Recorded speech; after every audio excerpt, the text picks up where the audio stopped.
Hey guys. All right, every time I come to a debate or every time I participate in a debate, the number one question that we're always asked is this really going to be a debate? And we hope so. We hope to get a contrast in ideas. I know these two gentlemen agree on many of the issues that are in front of the 6th Congressional District and in front of the United States. But hopefully we'll get a good picture of contrast and give you guys a better sense of who you'd like to vote for July 15th. I want to thank our panelists. Jackie already introduced them, Marshall Yates, Honora Gaddings, and Cliff Sims. Thank you guys for being here. I'll give you a sense of the format, and we'll get underway. Not only can, and I want to thank not only those of you in attendance, but also those of you listening on YellowhammerNews.com as well as 1070 WAPI. We're broadcasting live for those who couldn't make it. So, the format is simple: 90 seconds for introductions, 60 seconds for an answer to a question, and if we have a follow-up or a rebuttal, you'll also have 60 seconds. Each candidate will answer the question in turn, and then we'll have follow-up or rebuttal. I believe by a coin toss, Paul DeMarco was given an opportunity to go first. But before he does, in congratulations of making the runoff, and as a thank you for representing the good people of the 6th District, a big round of applause for Gary Palmer and Paul DeMarco.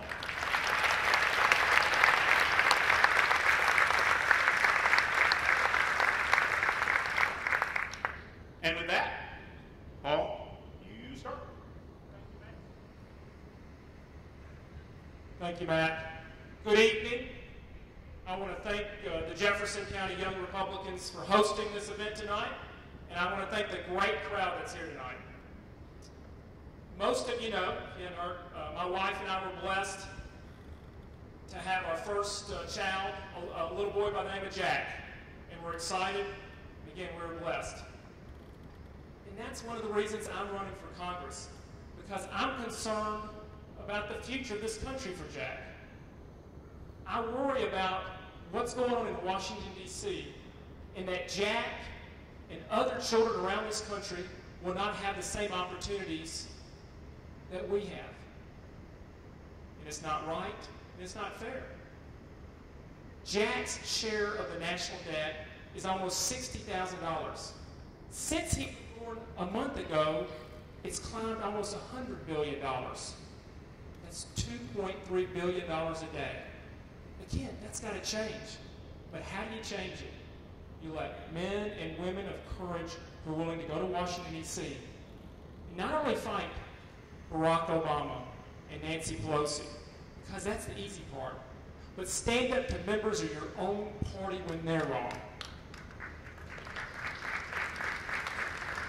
I've got a track record of doing that, and I appreciate your vote. Look forward to the debate tonight.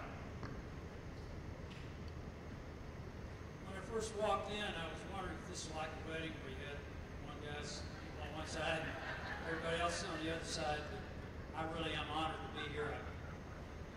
Marshall, you've done a favor to stop putting this together. But this is really about the future of the country. It's about all of our futures. And it's about figuring out a way to communicate to people a message that gives them hope again, because people all over the country are giving up. I was in Washington yesterday talking to several members of the House. We talk about the policy stuff, but we're talking about Cantor's defeat.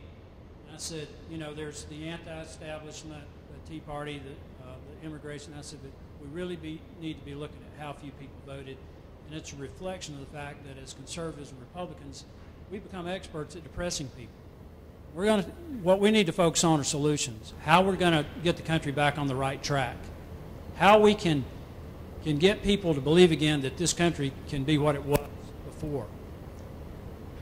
We've got an opportunity to get our country back on the track, but that window of opportunity is going to close. We know what to do on Obamacare, how to repeal it and replace it. We'll talk about it, I'm sure, tonight. We're literally an energy superpower. We have the resources in this country to drive economic growth and to dominate the world economy for another 2 decades. We need to be focused on solutions, and we need to give people a vision for how we can get our country back. Thank you. Thank you, gentlemen. Unlike some of these national debates, I don't discourage audience participation, although we don't want the candidates' people clapping for no reason. You guys know who you are. So if a candidate says something that you like, by all means, join in and participate in your own way. Also, with reference to something one of the candidates said, our goal here is to get to the meat and the heart of the 6th Congressional District. We know, I think we well know where these two men are on Obamacare and some of these other major issues. You'll hear some questions about that tonight, but as I said, the stated goal is to get to the differences in personalities and positions on issues. With that in mind, we start with Honora Gathings with the first question. Representative DeMarco gets this question first. Please list for us one accomplishment of the Obama administration besides killing Osama bin Laden.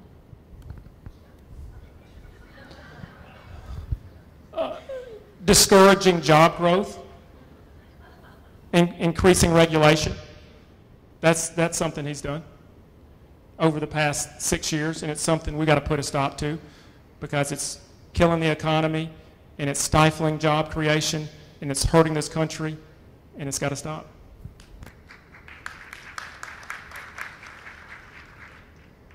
His greatest accomplishment's about to be the Republicans will take the Senate and Jeff Sessions will chair the Budget Committee.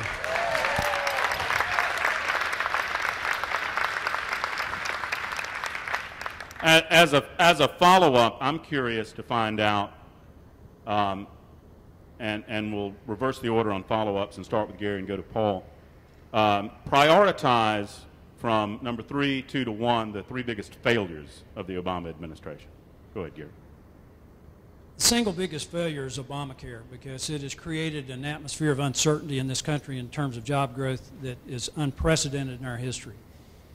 We now classify certain companies as 49ers, and not the San Francisco 49ers, but people who will not hire that 50th employee.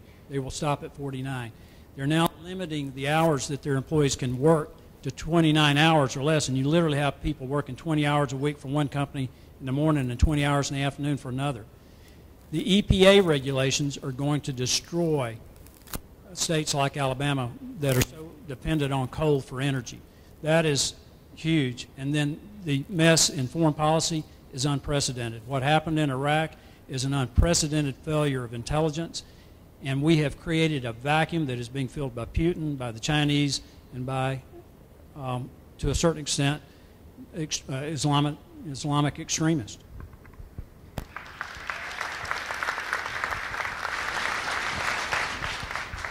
I'd say first and foremost is the treatment of our veterans at our VAs across the country. If we have treated the men and women who risked life and limb to defend us this way, you can imagine what the rest of healthcare will be like. Secondly is the IRS. If there is one agency everybody in this room should be worried about, is an agency that has the power to come after you and then to cover up what's going on in Washington, D.C. right now.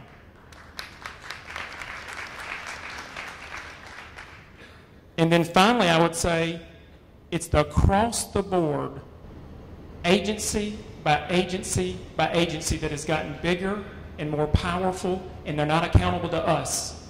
And as a Congress, we've got to make these agencies more accountable because it's discouraging job growth in this country with the regulations, regardless of whether it's the EPA, the SEC, or any of these federal agencies. VA, the IRS, and the regulations. That's where those failures have been.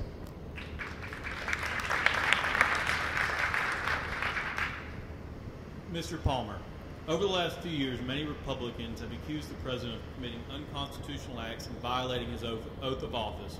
Do you believe that President Obama has violated the Constitution? And as our next congressman, would you consider impeachment as an option on the table to use against him?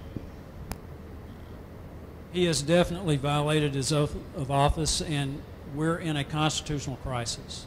Jonathan Turley, who is a law professor at George Washington University, testified in a House hearing. It was either in January or February. And he told that hearing that unless Congress exercised its authority to rein in the executive branch, we're in danger of losing our Constitution. Jonathan Turley is a liberal Democrat who supports Obama.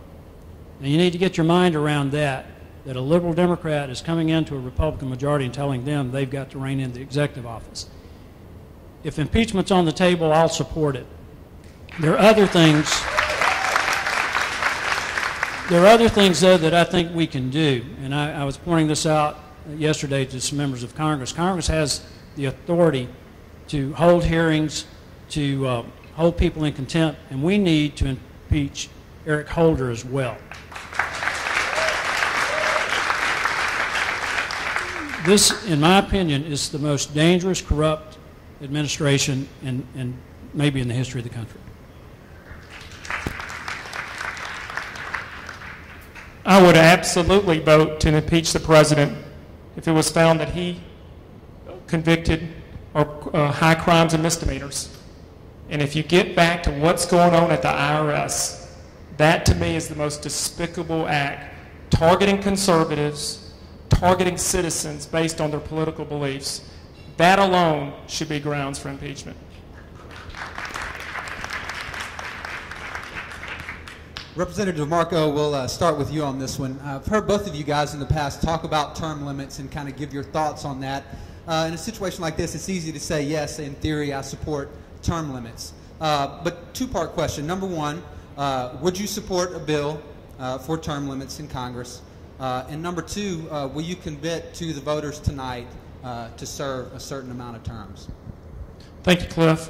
I would support legislation for term limits. I think there's legislation from Senator Vitter that I would vote for. While as a state representative, I did vote for term limits. As for the second part of your question, I would not commit to limit myself, because if you look around the country, why as an Alabamian would we limit ourselves while Nancy Pelosi and Harry Reid could stay for the next 30 years? Why do we want to have 49 other states that have more power than Alabama if we limit our own congressmen? But I would support and wholeheartedly vote for term limits legislation.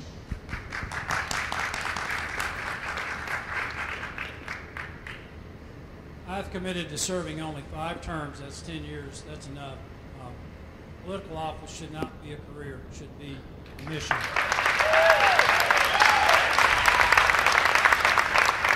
I've also committed to not move up there.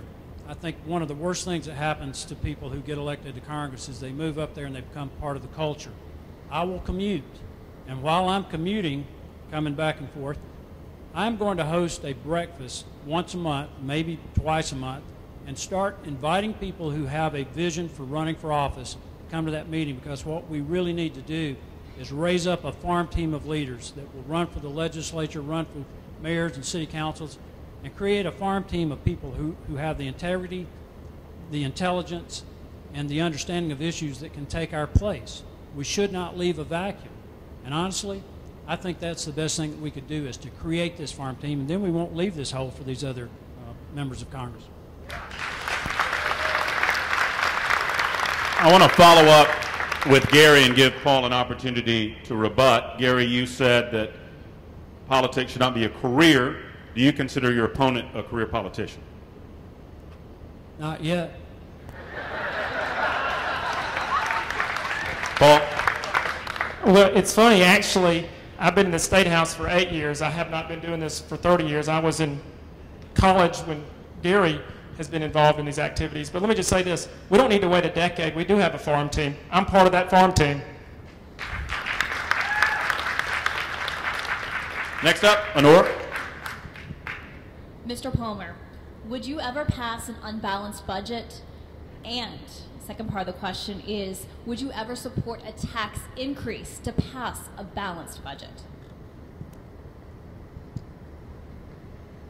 It depends on the situation. If a nation goes to war, I don't think that we put a balanced budget above our national defense.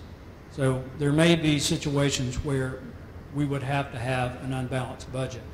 I don't think I would ever support a tax increase to balance the budget, because that is conceding that every dime we spend is necessary. So I wouldn't do that. But there are times, World War II being an example, when a nation will necessarily have to have a budget that doesn't balance.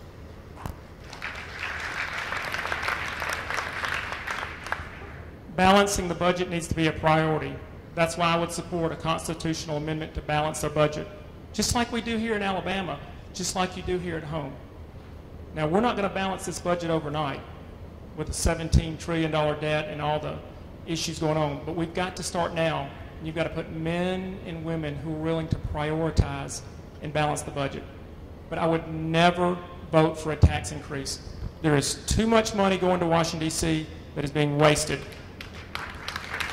Don't let anybody ever tell you we need to raise taxes in Washington, D.C. There's enough money there now. We can balance the budget without raising 1 penny of new taxes.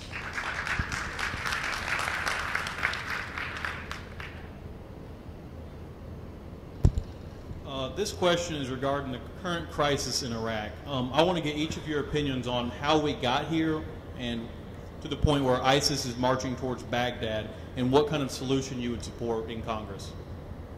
Your opinion on how we got here, or what developed to the problem. Starts with Paul.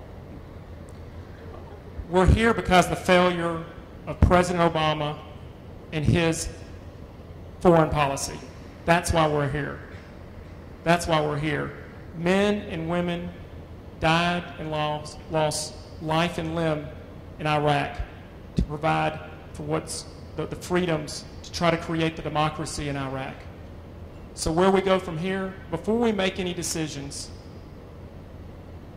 because one of the toughest decisions a congressman would have to make is whether to send our children in harm's way. So before we make any decisions, we need to make sure we have all the right information before us before we make those decisions. But I'll tell you this.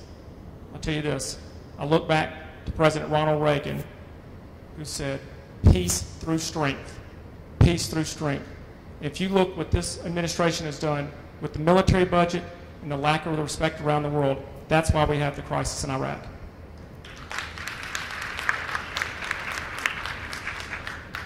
It was purely a political move on President Obama's side to withdraw the troops by 2011.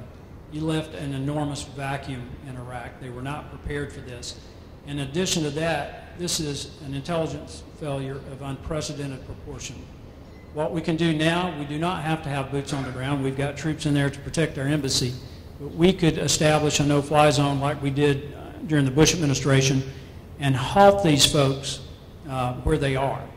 The other thing that we should have done is these energy resources that we have, we literally have 3 trillion barrels of recoverable oil in one formation. That's 3 times what the world's used in the last 100 years.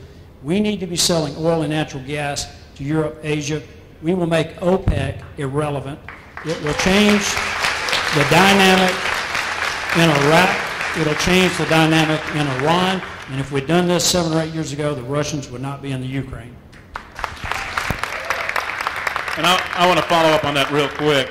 And I think I heard it from Gary. Paul, the question on boots on the ground. Personally, do you support sending troops into Iraq to regain the successes of the Iraq War, particularly considering the president today said that he would be willing to commit to airstrikes and already has committed to 300 troops to protect the embassy. After saying that the war was over during the 2012 campaign, I would think that Congress would need to approve any additional troops. Would you support specifically that approval? I would not make a decision about sending men and women in harm's way without having a thoughtful decision. I haven't seen the security briefings. I'm not privy to that. I don't think any of us are.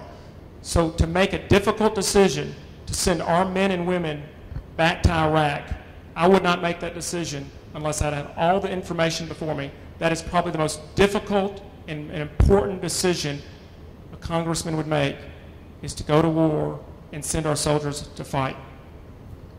Gary, follow-up?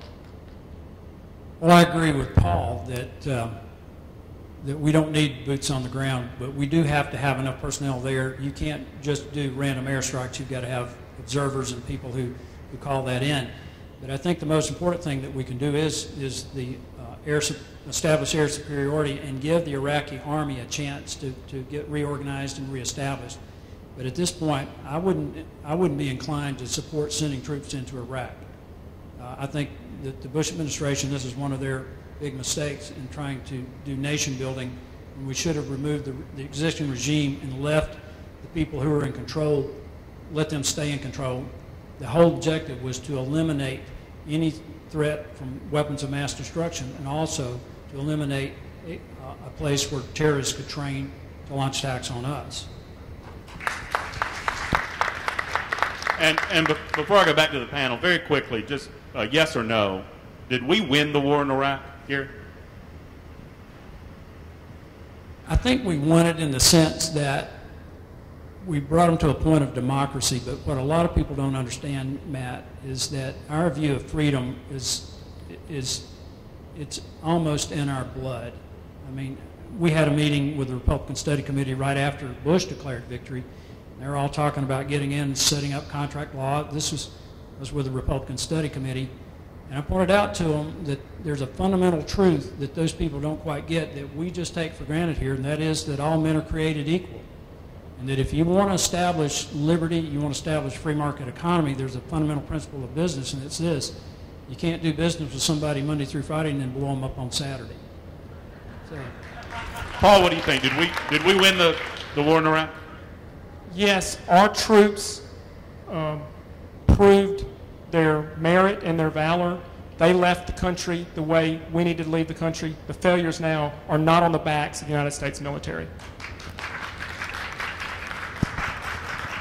Mr. Palmer, we'll start with you on this one. I don't think there's any question that we've got a crisis in our borders right now with regard to immigration policy in this country. But we also have 11 million immigrants, illegal immigrants that are just living in the United States. Many of them have been here for decades. Many of them have family members put down so-called roots in the country. What would you propose that we do with the illegal immigrants that are here in the country that have been here for a prolonged period of time? first of all, this has gone beyond an immigration issue to a constitutional crisis. What's going on at the border is on the verge of becoming a humanitarian crisis, and we've got to be very careful how we handle this. Those people need to be given the humanitarian treatment that they need, but they've got to go back to their country.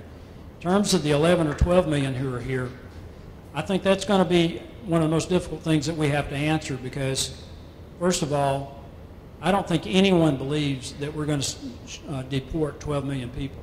It would be a humanitarian disaster that would mark this country for decades, maybe forever. But we have got to uphold the rule of law.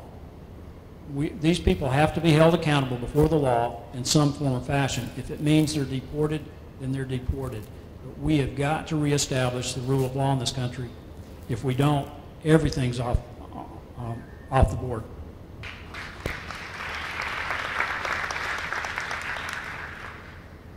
When it comes to immigration, our guiding principle is real simple. This is a nation of laws. So to do that, we've got two responsibilities. We must secure our border, and we cannot allow for amnesty. And while I understand the practical effects of what to do with 10 million people, if you allow people to become citizens who broke the law, instead of 10 million, it will be 20 million, and then it will be 30 million, and then it will be 40 million. This country cannot support it financially, and we will encourage others to break the law. And that is why you cannot allow for amnesty in this country. Just to clarify, Paul, when you say not allow for amnesty, are you saying, the question was, we have 12 million illegals who have been here for decades, would you support the United States of America physically deporting them back to their countries of origin? No, I understand the practicalities of that, but that is a second question. If you don't secure the borders, it's not going to matter what you do. But it is the question. What would you physically deport? Yeah, and that's what I'm saying. I understand the practical effects, but if you don't secure the border, it doesn't matter what you do, because people will come right back. And that's the real answer here. This country, Congress, the President, refuses to secure the border. Until they secure the border, it doesn't matter what you do with the 10 million people that are already here. Gary, I'll give you a chance to follow up on that. Well, it does matter, and but you are right. A big part of this is that we have to secure the border. But that's part of upholding the rule of law. The law is established on how you become a citizen. We are absolutely opposed to amnesty. So closing the border is an option, but it still doesn't answer the question about the 12 million. Honor? Representative DeMarco, to follow up with that question, last week we saw thousands of unaccompanied children without adults, some as young as 4 years old, entering this country illegally. What do you do with these children? Do you deport them? Are there any circumstances under which you're going to allow these children to stay in this country? This is a humanitarian crisis caused by the president that's going on at the border right now. But I get back to where I was before is you cannot allow individuals of any age to break the law. If you do that, what do you tell the men and women and children who are waiting in line right now? I am the son of a legal immigrant. My mother came to this country legally.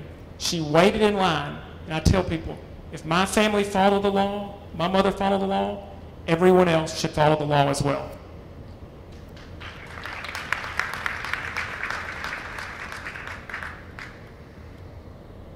There were radio ads reportedly running in Central America telling these people if they got their children across the border, they could stay.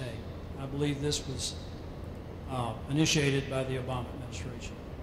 And going back to what I said at the very beginning, this is a constitutional crisis. We've never been here before. We have got to reestablish the Constitution as the law of the land if we're going to have a country and maintain a republic. And it's up to Congress to do that. In terms of these children, we're going to have to meet these essential needs that they have, but every one of them has to go back. And just real quickly, not strictly a rebuttal, but just to clarify, Paul, do you agree with that? That I believe you do, but I believe I heard that in your answer, that the children that have come illegally have to be sent back to their countries? They have to go back for three reasons. A, we've got to follow the law. Secondly, we can't afford to take in all the children with the entitlement. And third, this could be a health crisis. Without immunizations, the chance of spread of disease, we don't know what kind of health crisis this will be as these children are spread around the country. This is a crisis that's got to be handled, and this administration is failing us again. All right, I do want to follow up, not to belabor the point, but as we are a sovereign nation, these other countries are sovereign as well. What do you propose we do if those countries refuse to accept these children back into their nations? Well, we shouldn't send them to Arizona. I mean, that's what we're doing right now. We're sending them to states around the country and putting them back on these states. So we should try to take them back to the countries where they're from. I can't answer the question on what we would do if they would accept them. But it's not fair to the states around the country where they're being sent. It's not fair to those states. It's not fair to all the rest of us. And again, I do worry about the health consequences of the rest of us with what's going on. I'll tell you what Congress does. It cuts off every dime of foreign aid to this country if you refuse to take these people back.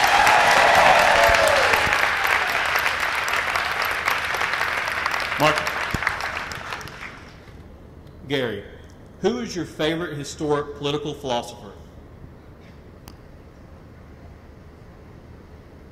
Locke, Algernon Sidney, the Founding Fathers. Locke laid the groundwork for our constitutional republic.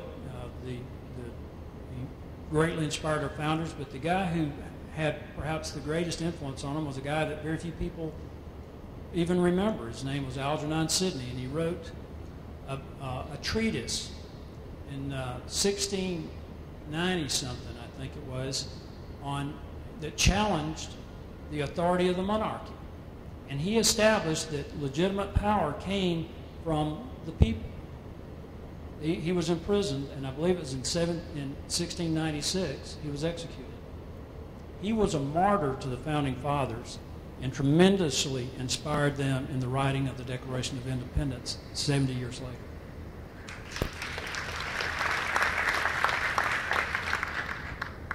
I would say it was Thomas Jefferson who drafted the Declaration of Independence. When it comes to our civil liberties, which I know we so much appreciate and care for dearly in the state of Alabama, it's Thomas Jefferson.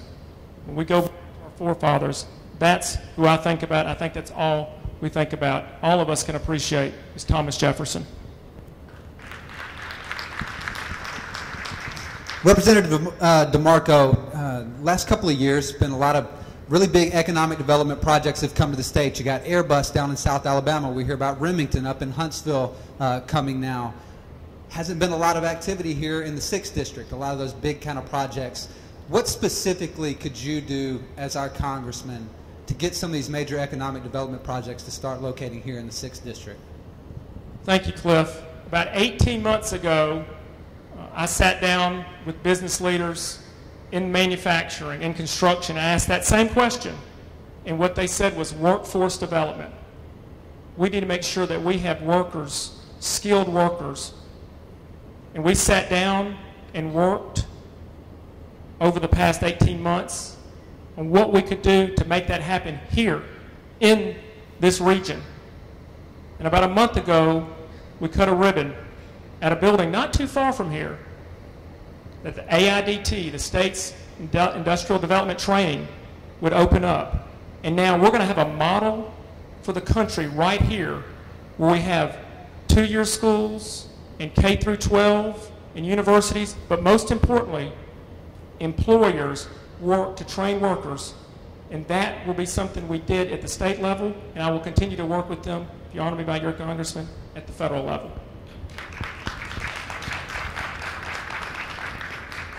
We have tremendous assets in this district.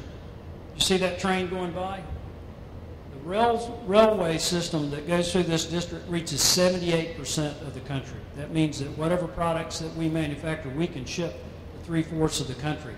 Alabama has more navigable water than any other state in the country. We've got the most modern container port in the country in Mobile, and they're about to double that. What we need to do is to get the entire district working together. I've gone around and met with mayors all over the district, and I've told them that I'm going to host a quarterly lunch.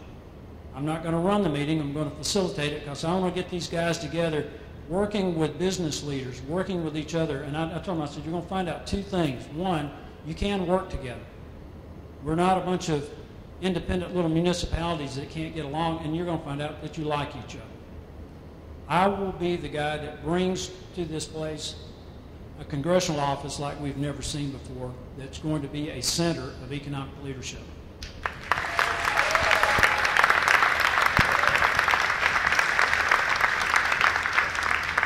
Gary, let me ask a follow-up on the economic development question here. If you've got a big project like the Northern Beltline here, and a lot of federal funds get pumped into that, and when you think about your role as a congressman or a federal elected official, a lot of it has to do with procuring that kind of funding for different projects. As you approach things like that, you know, it's easy to say I'm against pork or I'm against government spending and this kind of thing, except for when it's here in our district. When you approach things like that, how do you judge what is the difference between something, a legitimate role of government to fund something, and what is pork? Well, anything that's patently not the legitimate function of government is pork, and it's also stupid. But the Northern Beltline is the legitimate function of government. It's infrastructure. And I've talked with a number of people about this. We want to develop this district. We want to develop Birmingham in a way that we don't become Atlanta. We can do that. And you start with the Northern Beltline.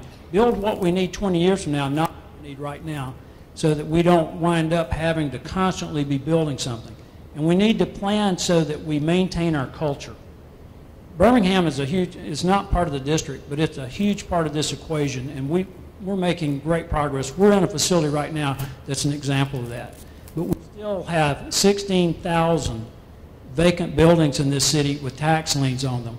We have got to bring people back into the city, and that's part of the workforce development, is if we get our education equation correct, we'll bring people back and we'll have trained workers.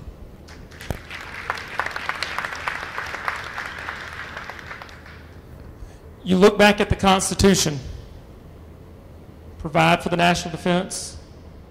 That's first and foremost. And then you go from there. Obviously, infrastructure is important to this country. And so when you have projects like the Northern Beltway that are legitimate transportation projects, when you look at a bridge to nowhere, that's a different question. It's a different answer. But as congressmen, you have to prioritize, and that's how we'll balance the budget, to ask the real questions and to ask the tough questions that we're currently not asking in Washington, D.C. about how money is being spent in the budgets. And that's why you have to put men and women who are willing to ask the tough questions about how your dollars are being spent when they get up to Washington, D.C., and how they come back down and how they're used around the country.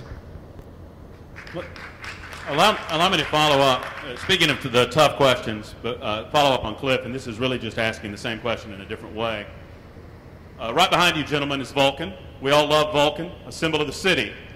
Senator Richard Shelby procured federal money to restore Vulcan. Simple yes or no, was that pork? Yes. Yes, it's not an essential part of government. Minor? Didn't put any pants on it. Mr. Palmer, let's talk about health care. We know where both of you stand on Obamacare. Apart from striking it down, what changes would you like to see made to our health care in the United States? And are there any parts of Obamacare that you believe are actually benefiting people? Well, the part of Obamacare that will stay in is coverage for pre-existing conditions. And here's how we'll do this. We start by expanding health savings accounts, which will make sense for a tremendous number of the young people who are in here. It makes no sense for people in their 20s and 30s who think they're indestructible to be paying $300 or $400 a month to a health insurance company in the form of premiums for something they don't think they'll ever use. That's why so many people in that age group were uninsured. It just didn't make sense to them. So what we need to do is allow them to buy a health insurance plan with, say, a $5,000 deductible, and then what they would have paid in premiums will go into the health savings account, and what they don't use, they keep. It rolls over year after year. So that, you could get out of college at age 22, and the time you're 30, you could have $25,000. The other thing we'll do is create portability in the insurance market, bring a market approach to insurance, and there'll be a national safety net that the federal government will fund that will cover everybody else who either can't get insurance or can't afford it.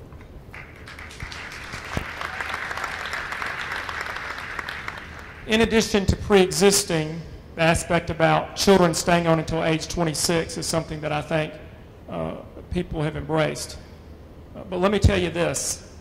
When it comes to tax dollars, when it comes to health care, in 2012, there was over $19 billion with a B of Medicaid fraud. Once and for all, we've got to do something about that.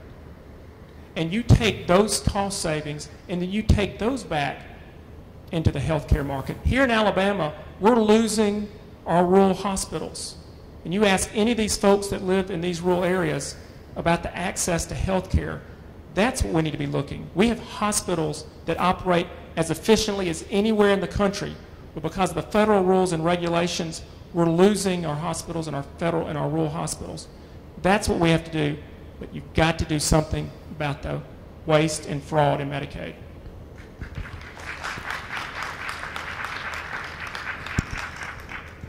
Everyone knows that there's a rift right now in the Republican Party.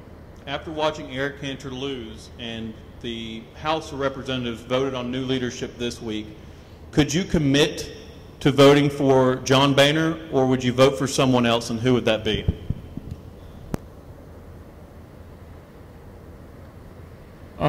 The way I would answer that question is, I don't know if John Boehner is going to run for office, but most importantly, who is going to challenge John Boehner?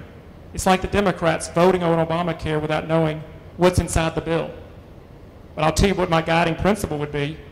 Who is going to be the most conservative speaker that's going to reflect the values of this district?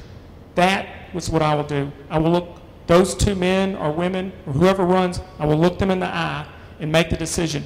Do they represent the conservative values and traditions of Alabama and the 6th Congressional District? That's what will decide my vote.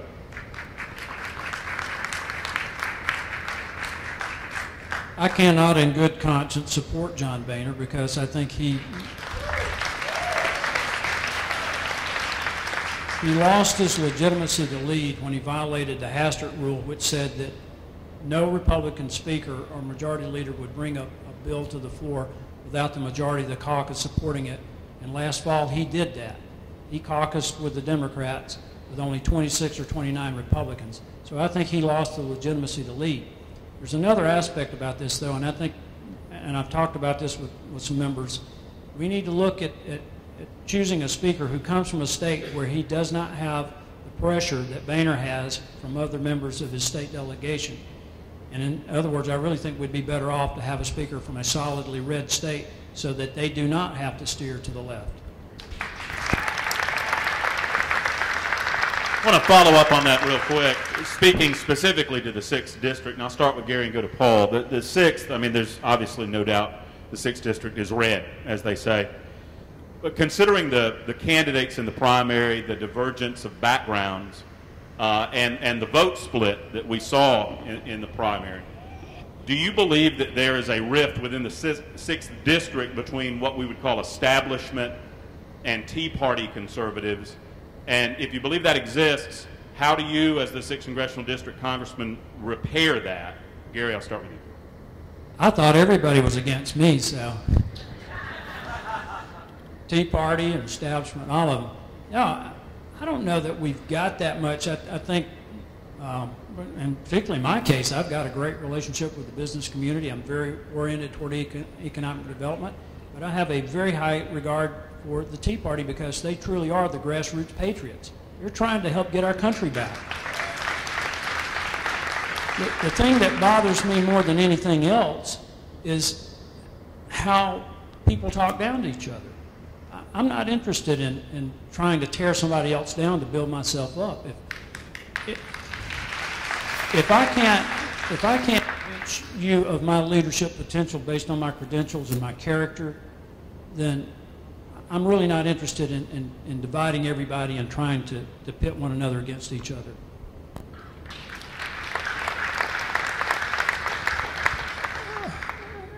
I've lived here my whole life, here in Alabama, and lived in this region, and I don't see it as a rift. I see it as people having different opinions on how this country should move forward, and that's a healthy debate, and we want that debate in our party. We want our citizens to have different opinions. That's a good thing. So I don't see it as a rift. I see it as a healthy growth of the Republican Party. I see it as healthy. And what we've got to do is take all of our beliefs in limited government, protection of the Constitution, smaller government, and work together so that we can have a majority in the Senate and have the next U.S. president. That's what it will take. All right, this is Alabama, so there's no way we're getting out of here without a gun question. Representative DeMarco, you got the NRA's endorsement. You were rated you got an A rating from the NRA. Gary, you got a very high rating, AQ rating from the NRA as well. I don't think there's any question where you guys stand on the Second Amendment, and really kind of pointless to ask that kind of question. So I thought, let's take a little more personal angle. Why don't you tell us about the guns that you personally own?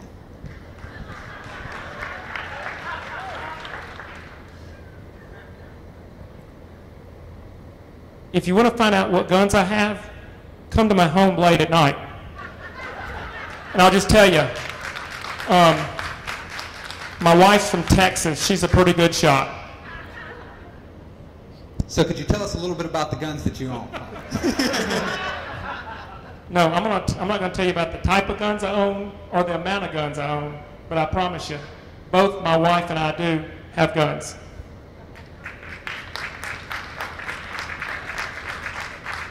I was at the Rick and Bubba Outdoor Expo, and I was at one booth, and this guy leans over and he says, what do you think about the government trying to take our guns? I said, if you run out, come to my house. I've got an assortment of shotguns. I'm a turkey hunter. I'm a bird hunter, quail hunter. I've got 20 gauge Browning pump and an assortment of 20 gauge shotguns, 12 gauge shotguns. I've got deer rifles. I'm a deer hunter. Everything from 7mm Magnum down to .243 that was my son's first rifle, Rob. I've got a couple other guns that might scare people, and come in a .223 caliber, a 7.62 caliber, and I have an assortment of handguns, and that's all I'm going to tell you. I've been a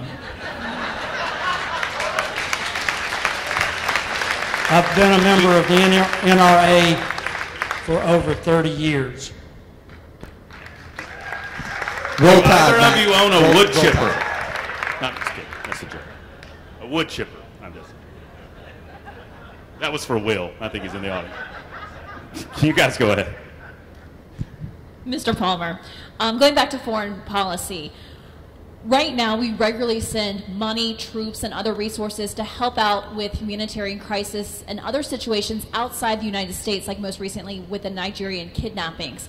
What role do you think the U.S. should be playing in these situations? Well, I think that is a legitimate role where other nations are involved as well. I don't think we should do it alone. We're not the world's policemen. I also think where you have natural disasters, that is a role where when other nations are involved as well.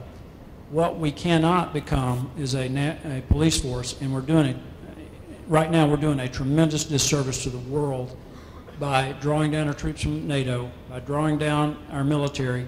We've got fewer commissioned vessels than at any time since World War I. That sends a message to the world of weakness.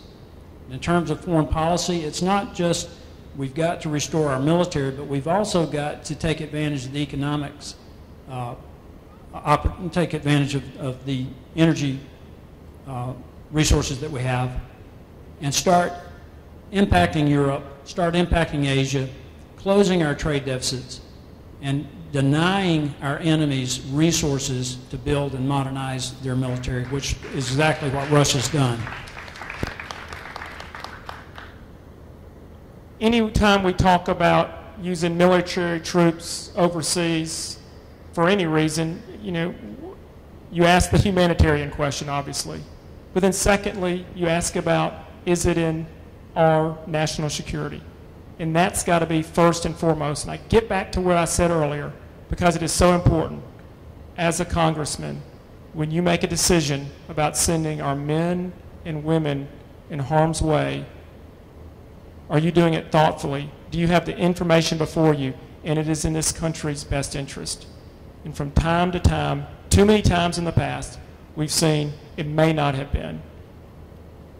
That's why we've got to make these decisions and do it thoughtfully anytime we use the military for any sort of situation other than a humanitarian situation, which obviously that's what people look to around the world, and that's why we're such a great nation, because of our humanitarian needs.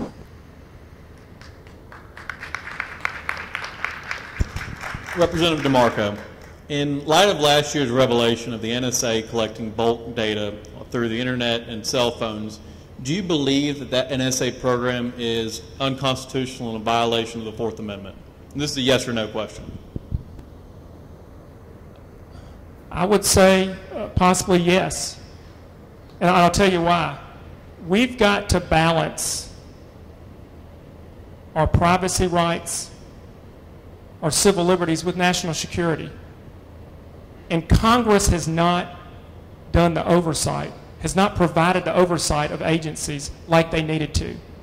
And I don't think Americans' phones, that should be done. But at the same time, if there's a national security concern, the NSA should go get a warrant. The law is there. The FISA law is there to go get a warrant. So we should follow the law and not eavesdrop on Americans like has been happening in the past.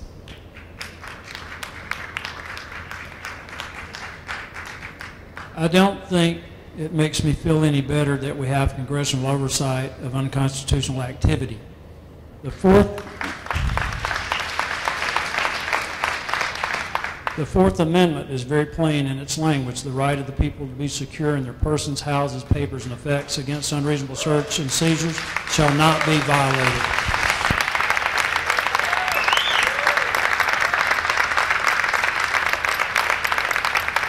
Gary, I want to follow up. Part of the Patriot Act that was signed by George W. Bush in the aftermath of September 11th was to monitor international telephone calls, either originating or coming into the United States of America, going to and from across the pond.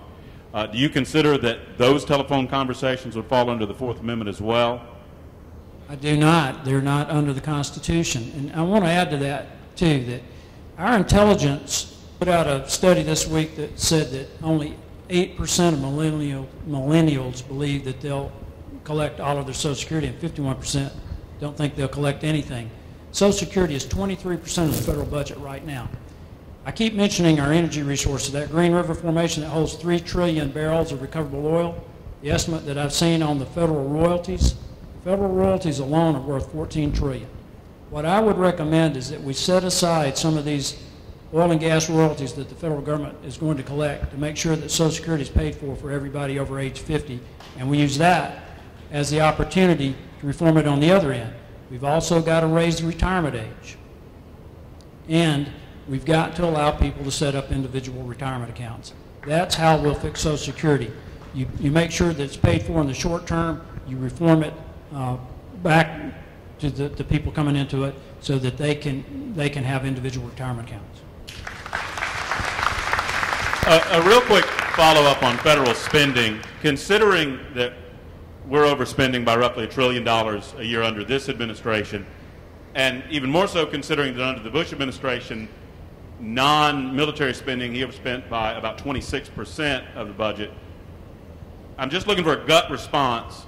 Do you believe we will ever get to a point where we begin paying back our $17 trillion in debt, and how? Here. I believe we will. And again, going back to the energy resources, that's one formation, Matt. We haven't explored 85% of the outer continental shelf.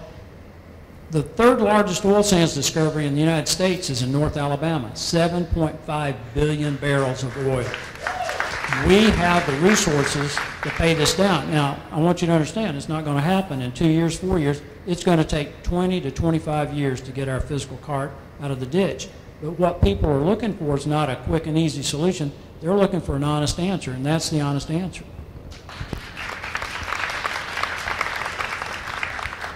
Yes, we can, Matt, by, again, attacking Medicaid fraud, attacking Social Security disability, looking at the waste around that is spent in government. A couple years ago, there was $2 million spent for internet advertising for walnuts in Spain. I could give you example after example about money being spent across this country and world by the United States government. We can the budget, we can get rid of the $1 trillion in debt, but it's going to take men and women of courage who are going to make a priority of balancing the budget and reducing the debt.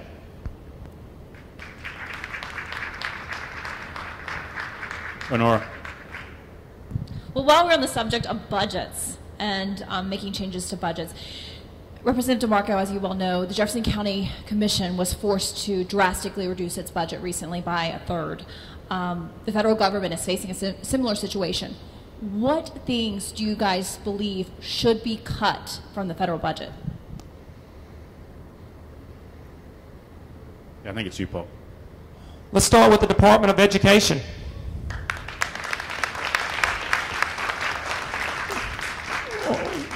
We don't need bureaucrats in Washington, D.C. telling us how to do education in Alabama or across this country. Whether it's pushing Common Core down or trying to incentivize states to have some sort of national education policy. When it comes to education, local decisions are made by local parents and teachers and principals. Parents know what's best, and that's a place to start right there. We could go agency by agency. Look at the EPA. We have an Alabama Department of Environmental Management that does inspections. If you start looking at agencies and all the duplication going on around agencies around the United States, that's where we can start with all these bloated federal agencies. That's how we can say.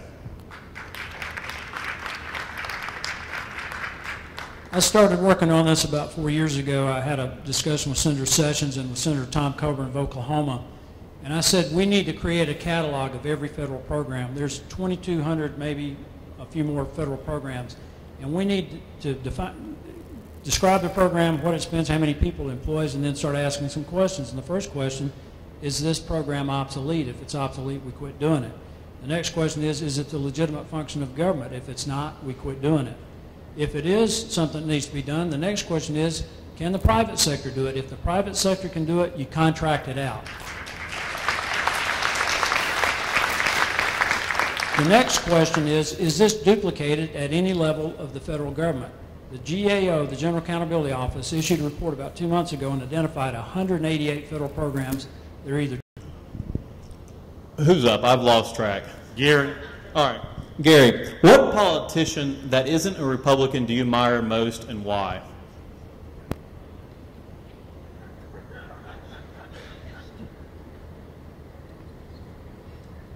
Living or dead?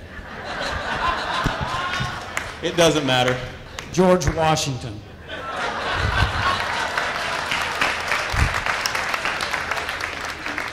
Seriously, Washington has been my inspiration. There's never been a leader like him. When he made the decision not to run for a third term, and King George III found out that he had given up the presidency, he said he must be the greatest man in the world. After the revolution had ended, Congress had promised the officers in Washington's army a pension.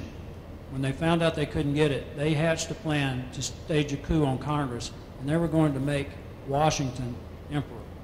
When he found out about it, they called a meeting. He postponed the meeting for 2 days, and when they met, it was the Newburgh conspiracy in New Jersey. He walks in, 500 officers in there, and he pulls out his speech.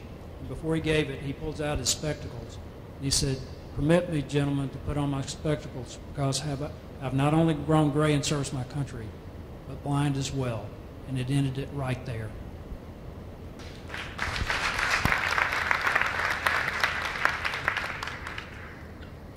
I think from a generational perspective, we look back to Ronald Reagan, somebody who inspired us, who showed how he could lead this country, who is the basis for ending communism, for peace through strength. That's how I grew up, looking at Ronald Reagan and his leadership. And I think that many of us in that generation, and all of us, look at the leadership that Ronald Reagan served as president as something that we all respect and appreciate and would love to see back in 2016. And just restating the question, I don't know if you heard, a politician that is not a Republican that you admire. That was, I think that was the question, right, Mark? Who was not a Republican. I didn't hear that part of it. Who is not a Republican. You know, I tell you, a couple of years ago, former governor came from Georgia, Zell Miller. And I'll tell you what I like what he did. He stood up to members of his own party.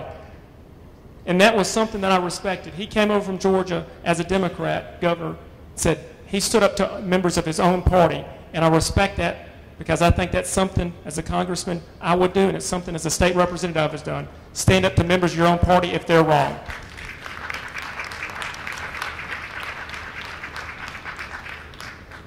Cliff? I believe that concludes the panel questions. Matthew? No, I have a couple more. What's the last book you read? Gary, start off. The Power of Humility by Clay Mize. Paul? There's a book by Michael Lewis about financial crisis around the world, and I can't remember the title of it. Talk about financial crisis in Greece, in Iceland, in Germany, in Ireland, and what caused those financial crises, and what we can do to prevent them here. And finally, I'd like to see if you guys have a question for each other. And I'll start with Paul to Gary, and then we'll go Gary to Paul, and then we'll do closing statements. But Paul, do you have a question or something that you'd like to know about your competitor in the 6th District race?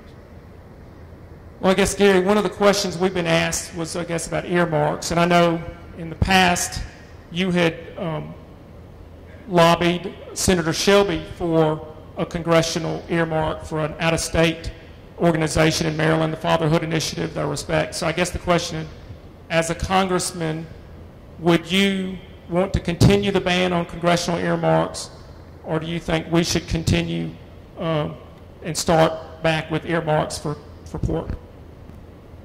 We should absolutely continue the ban on earmarks. And what that was is we sat down with Senator Shelby and Congressman Steve Largent, Jim DeMint, Zach Wamp, Chip Pickering. It was a who's who of conservatives in the House.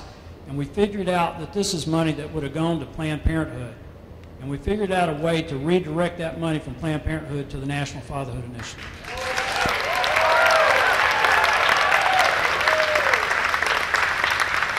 And Gary, same scenario. Do you have a question for Paul DeMarco? How are you holding up? Doing great. And Jack is doing well as well. All right, that concludes the 6th Congressional District debate for the runoff on July the 15th. We're about to give these gentlemen an opportunity to say their final words. Paul DeMarco, you let us off, so I'll let you give your closing statement first. I believe it's you, Paul. You let us off, so. Actually, Gary's going to give sorry, did I do that wrong? Yeah, Right, Gary's going to give wrong.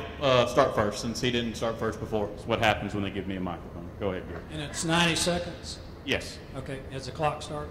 No. All right. No, I appreciate all of you being here. This is the best crowd we've had. This is awesome. And I really want you to understand that there are ways to get our country back on track. I'm very concerned about how we as Republicans and conservatives continue to talk about how bad everything is. We can't win like that. We're losing people. We're hemorrhaging voters. We've got to give people a vision for how we can get our nation back on the right track. If there's anybody out there that doesn't realize that things are bad, then I'm not sure talking about it a little bit more is going to help. We've seen worse times in this country. There was some of you are too young to remember this, but in 1979, we had double-digit unemployment, double-digit inflation. We had consumer interest that was about to hit 21%. We had a misery index that hit its high mark in early 1980. The Soviet Union was in Central America. They were in the Caribbean. They were in Central Africa. They were in Afghanistan later that year. A lot of people, conservative and liberal, believed that the Soviets were going to win the Cold War. We had an energy crisis. 52 Americans were being held hostage in our embassy in Tehran. And a lot of people believed that America would never recover, that we were on a downward slide that we couldn't reverse. But that's not all that was happening in 1979. In May of 79, Margaret Thatcher was elected prime minister. And a guy named Reagan was running for president. But the most important thing that happened in 79 was that Pope John Paul II went back to Poland. And he gave a speech, a mass, in Blarney Field outside of Krakow. And he told those people, do not despair, do not be discouraged. Faith is greater than death. And it was at that moment it became inevitable that the Soviet Union would collapse. 10 years later, the Iron Curtain was down. Nobody would have believed that in 1979. I want to tell you, history's changing right now. You can be a part of it. Thank you.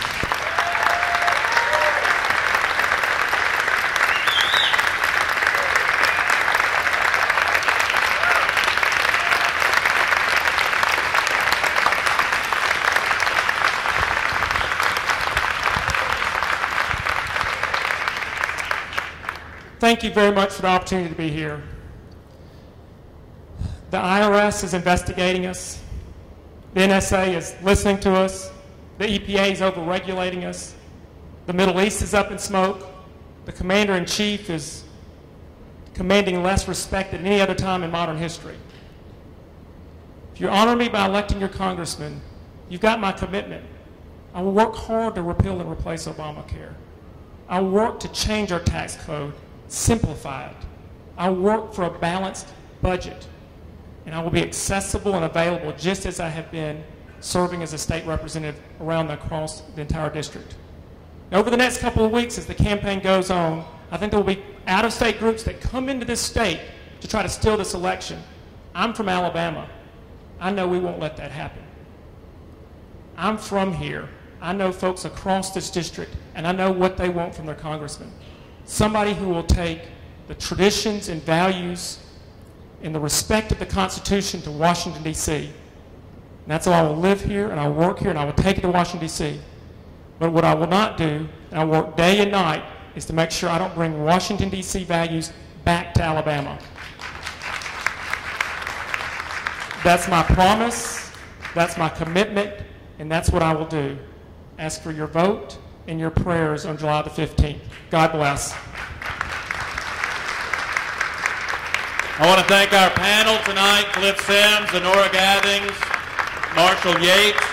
Thank all of you listening on 1070 AM, WAPI, and YellowhammerNews.com. And most importantly, thanks to you in the audience, and thank you to our two candidates. Let's give them a big round of applause.